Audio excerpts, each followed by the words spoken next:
வணக்கம் ரைடர்ஸ். இன்னைக்கு வந்து பார்த்தீங்கன்னா நம்ம கரூர் பைக் ஸ்டுடியோவுக்கு ஒரு பல்சர் NS 200 வண்டி தான் வந்திருக்கு. ஏற்கனவே வந்து நம்ம ஒரு கான்டினென்டல் ஜிடிக்கு வந்து இந்த மாதிரி ஒரு பிராஸ் கிட்டு மாற்றின வீடியோ வந்து அப்லோட் பண்ணியிருந்தோம். அது பார்த்துட்டு தான் அந்த கஸ்டமர் வந்திருக்காரு. இந்த செயின்லையும் பாருங்க, எங்கேயுமே வந்து செயின் லிங்கே இருக்காது. இது வந்து ஃபுல்லாகவே ஒரு சிங்கிள் செயின்.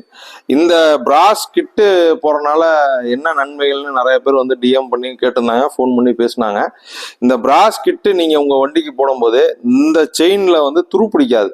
ஆனால் இது இரும்பு கிடையாது, இது வந்து பிராஸு. இந்த பிராஸில் வந்து நம்ம எப்பவுமே வந்து துரு பிடிக்காது. அதனால நம்மளோட செயின் மெயின்டெனன்ஸ் வந்து ஈஸியாக இருக்கும். மெயின்டெனன்ஸ் காஸ்ட்டும் வந்து உங்களுக்கு கம்மியாகும். லூப் அடிக்கிறது கூட வந்து எப்பவுமே அந்த மாதிரி செயினுக்குலாம் வந்து ஒரு 500 கிலோமீட்டருக்கு ஒருக்கா லூப் அடிக்கணும்னு பொதுவாக சொல்லுவாங்க. இந்த பிராஸ் கிட்டு போடும்போது நீங்கள் ஒரு 800 கிலோமீட்டர் 900 கிலோமீட்டருக்கு ஒருக்கா நீங்கள் லூப் அடித்தாலே போதும். துருப்பிடிக்காத போது நீங்கள் வந்து கிளீனிங் பண்ணக்கூடிய அவசியம் வந்து ரொம்ப கம்மியாக தான் இருக்கும். இதுக்காக தனியாக ஒரு கிளீனர் வச்சு நீங்கள் க்ளீன் பண்ண வேண்டியதில்லை.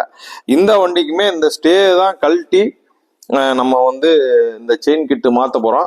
அது இல்லாமல் இந்த வண்டியில் வந்து நம்ம ஜென்ரல் ஒர்க்கும் பண்ண போகிறோம். இங்கே பாருங்க, இந்த டயர் வந்து நல்லாவே தேஞ்சிருச்சு. இந்த கஸ்டமர் வந்து பார்த்துட்டிங்கன்னா ஃபுல்லாக நூல் தெரிகிற அளவுக்கு டயர் தேய்ச்சிட்டாங்க.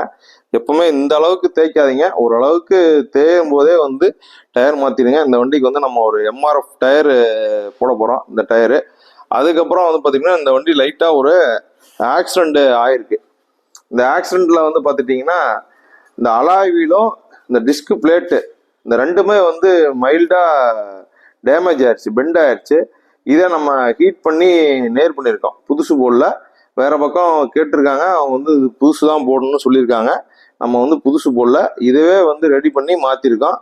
அதே மாதிரி இந்த வண்டிக்கு ரோ இன்ஜின் ஆயில் தான் வந்து நம்ம வந்து மாற்ற போகிறோம். கூடவே வந்து ஆயில் ஃபில்ட்ரு. இது மாதிரி உங்களோட பஜாஜ் NS பல்சர் வந்து NSஆ இருக்கட்டும், இல்லை வந்து உங்களோட RS வண்டியாக இருக்கட்டும், அது மாதிரி எந்த பஜாஜில் எந்த வண்டியாக இருந்தாலும் நாங்கள் அந்த வண்டிக்கு எந்த ஒர்க்காக இருந்தாலும் நாங்கள் பண்ணித்தர ரெடியாக இருக்கிறோம். கீழே என்னோட கான்டாக்ட் நம்பர் தரேன். வேணுங்கிறவங்க என்னை டைரெக்டாக கான்டாக்ட் பண்ணுங்கள். நன்றி, வணக்கம்.